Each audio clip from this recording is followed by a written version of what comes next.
Weekly podcast series चिनारों के साए।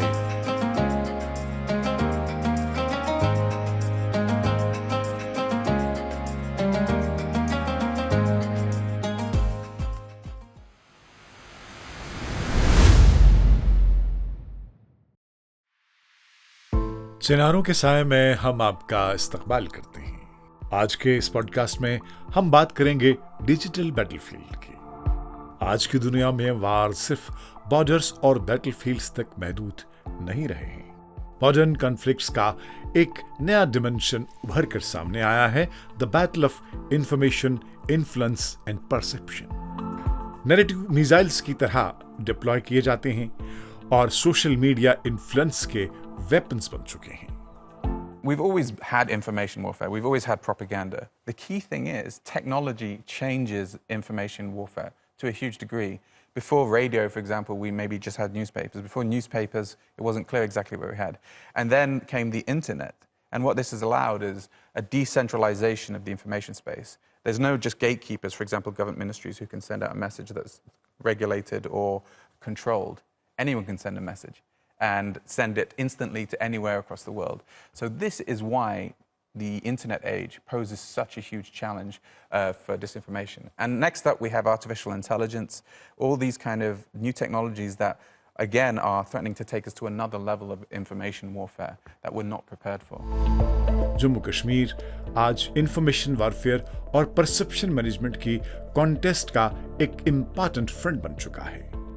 हमारे मुल्क में लगभग 1 बिलियन इंटरनेट यूजर्स हैं, जबकि सोशल मीडिया यूजर्स की तादाद 500 मिलियन है।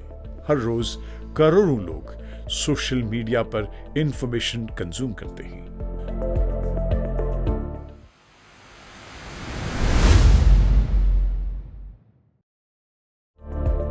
स्ट्रेटेजिक स्टडीज में एक प्रिंसिपल है, people react not to reality but to their perception of reality. Competition relies on exactly the perception. So perception is reality. Whatever you manage to insert in a society in terms of perception will become reality. In democratic societies, if a perception becomes reality, then that will dictate usually a political outcome. What may backfire in this situation is having the perception that some government entities or some industry experts are trying to establish the Ministry of Truth because they're just labeling something of being disinformation or information warfare or a campaign without having the necessary attribution process. इसीलिए modern conflicts में सबसे पहली बात territory के लिए नहीं, narrative के लिए लड़ी जाती है। ये बात सभी जानते हैं कि दो एडवर्सरीज के दरमियान नैरेटिव कंपटीशन कोई नई बात नहीं। आज एक वायरल हैशटैग या manipulated image millions of people तक पहुंच सकती है। सोशल मीडिया ने इंफॉर्मेशन को डेमोक्रेटाइज भी किया है और वेपनाइज भी। A silent war rages online, and this one is equally dangerous. The unabated flow of fake news. Social media is under siege, weaponized by Pakistan-based handles, flooding timelines with lies, distractions, and doctored chaos. This isn't just misinformation. This is digital warfare, a psychops aimed to create doubts and fear in the minds and hearts of those falling prey to it. Take this for example. An old 2020 Beirut explosion video is now being shared as a Pakistani missile strike. A farm fire in Jalandhar is being misrepresented as a drone attack. And a video game simulation is passed off as a real MLRS rocket strike. Media outlets in their rush are amplifying this unverified noise. Thankfully, PIB fact check and official handles are countering the chaos. In crisis, misinformation isn't just careless, it's dangerous. It fuels panic and can even mislead our own forces. So here's the truth. Don't trust every video, don't forward every claim. And remember, silence is always better than spreading a lie. Before the actual battle comes the battle of narratives. And it is extremely important to give out the right information at the right time to the right audience. You cannot have a one-size-fits-all solution when it comes to narrative because every audience has a different mode of communication. And you must adapt to the particular mode of communication which is required for your target audience. हर major event के बाद online ecosystem में competing narratives उभरते हैं। Objective सिर्फ information देना नहीं होता, ऑडियंस की थिंकिंग को शेप करना ही मकसद होता है। एक्सपर्ट्स इसे नैरेटिव वॉरफेयर कहते हैं।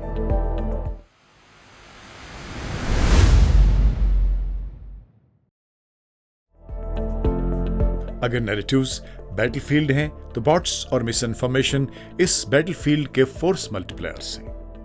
रिसर्च रिपीटेडली शो करती है कि फॉल्स इंफॉर्मेशन ज्यादा रैपिडली स्प्रेड होती है, फैक्ट्स इंफॉर्मेशन प्रोवाइड करते हैं, मिस इन्फॉर्मेशन इमोशंस ट्रिगर करते हैं। When we think about misinformation, there are three primary drivers of misinformation as we see it. One is existential drivers of misinformation.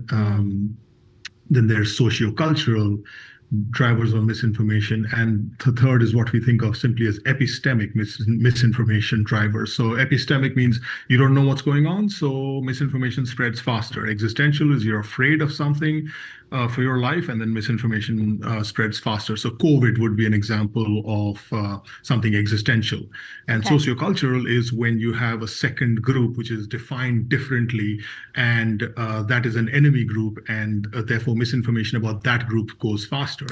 Because of the nature of social media, there's a tendency for people to want information instantly.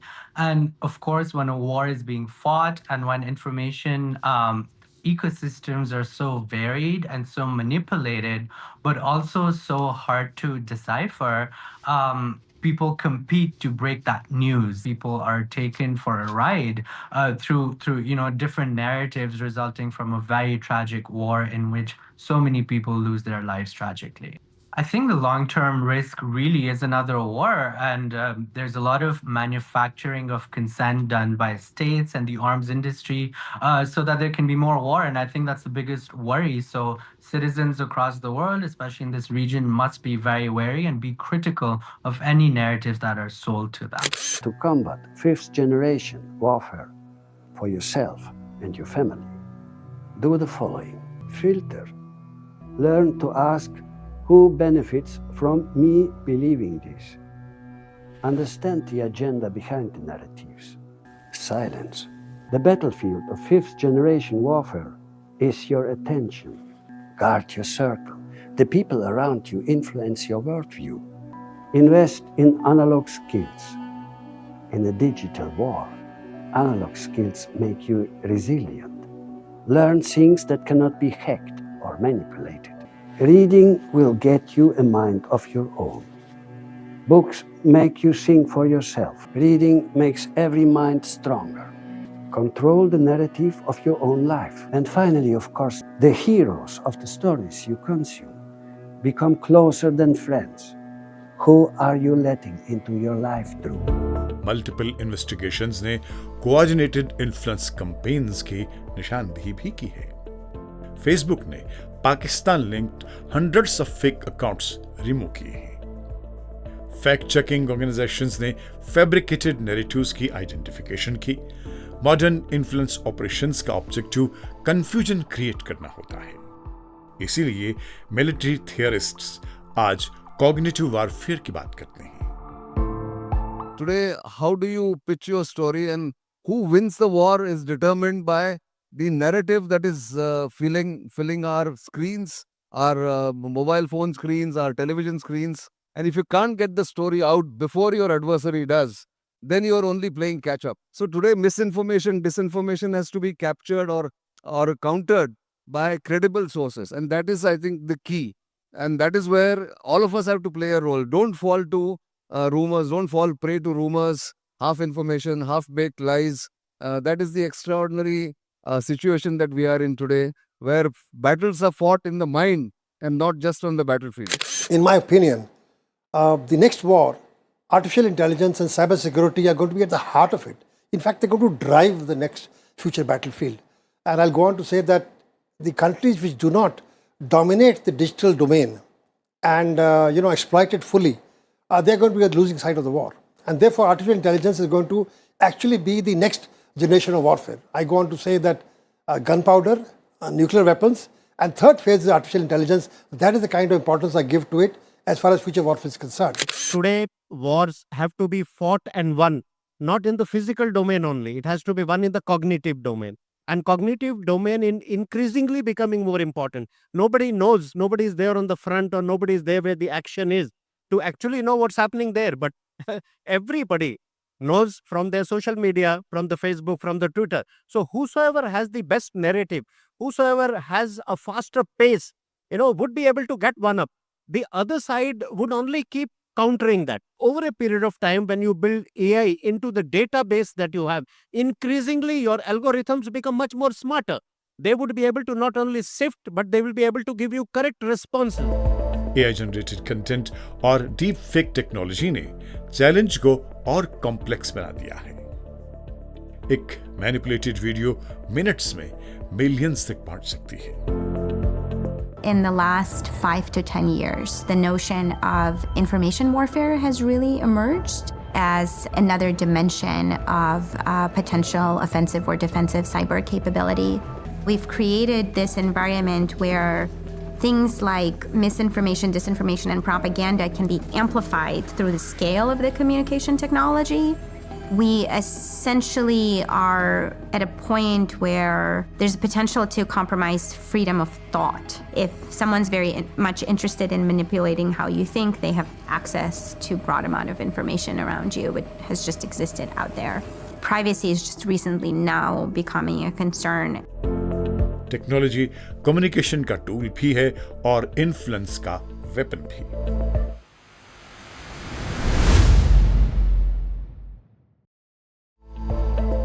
Globalised दुनिया में perception itself has become a strategic asset. International opinion media, think tanks और digital communities shape करती हैं। When it comes to nation-state attacks especially, there's a couple of things that I'm particularly concerned about. The first is obviously deepfakes especially. So the ability and just the changing nature of AI right now makes it so difficult and unstable to kind of keep up with existing dynamics. So that's the first thing.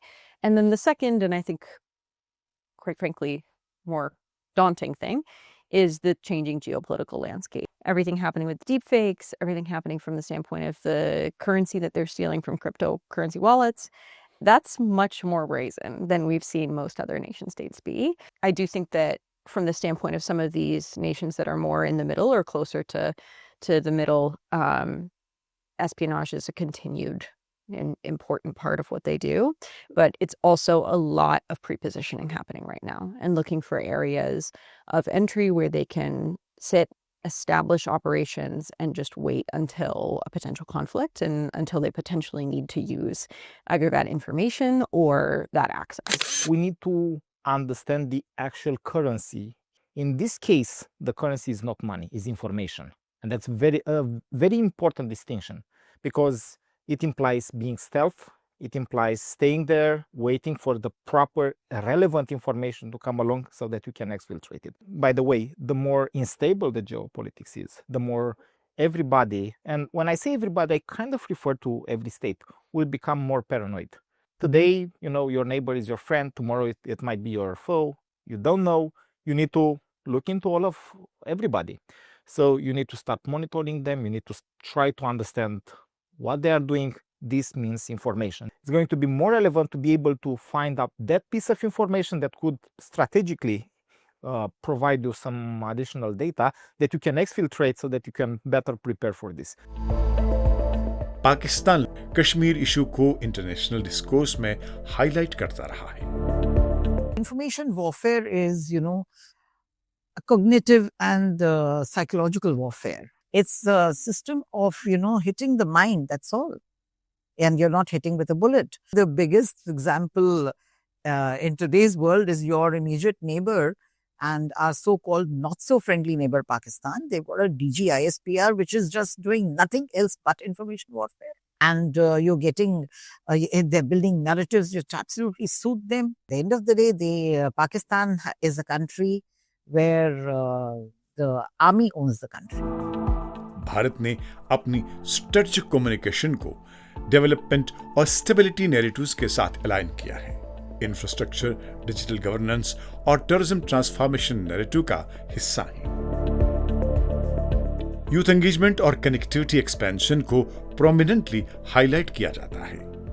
India का objective development, inclusion और stability का narrative project करना है। लेकिन digital battlefield में narrative competition कभी खत्म नहीं होती। डिजिटल बैटलफील्ड हमें यह समझाता है कि मॉडर्न कॉन्फ्लिक्ट्स इवॉल्व हो चुके हैं। आज पावर सिर्फ मिलिट्री कैपेबिलिटी से डिफाइन नहीं होती। पावर इन्फ्लुएंस, क्रेडिबिलिटी और परसेप्शन से भी डिफाइन होती है। जम्मू एंड कश्मीर नैरेटिव्स और स्ट्रेटेजिक इन्फ्लुएंस के कॉन्टेस्ट का एक इंपॉर्टेंट थिएटर है। Territory defines borders, but perception defines power. इसके साथ ही हमारे आज के पॉडकास्ट का वक्त अब खत्म होता है। अगली बार एक नए और दिलचस्प मौजू के साथ आपसे फिर मुलाकात होगी। जब तक के लिए खुदा हाफिज।